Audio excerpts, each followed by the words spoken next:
আব্বা আমি একটা সিদ্ধান্ত নিয়েছি, আজকের থেকে আমি আর পড়াশোনা করব না।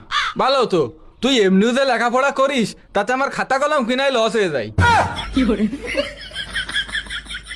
তা পড়াশোনা করবি না তা কি করবি? চটপটির দোকান দিবি? না আমি বিয়ে করব, আমার বন্ধুর বড় ভাই বিয়ে করেছে। আমি তো এখানে বিয়ে করতে পারলাম না, তুই বিয়ের কথা কি রে কইস? আমার বন্ধুর বড় ভাই বিয়ে করে কত শান্তিতে রয়েছে, আমার জন্য কালকে মায়ের দেখতে যেতে হবে। ওই এত তো বিয়ে করার ইচ্ছা, বিয়ে করে বউরে খাবে নাকি? কেন তুমি খাওয়াবা? বিয়ে কি আমি করবো নাই? আরে তোর বাপরে বিয়ে করার সময় হলো 5,000 টাকা দিলাম, সে টাকায় তো এনে দিলে না, তো তোর বিয়েতে কি খরচ করবে না?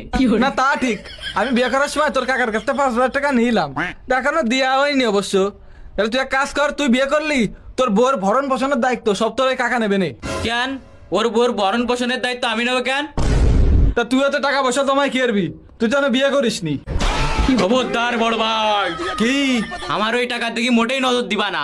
আমি একটা সংগঠন খুলেছি যে বিয়ে না করে কিভাবে আলো শান্তিতে বসবাস করা যায়। তোমরা কেউ আমার সাহায্য করবা না, ঠিক আছে?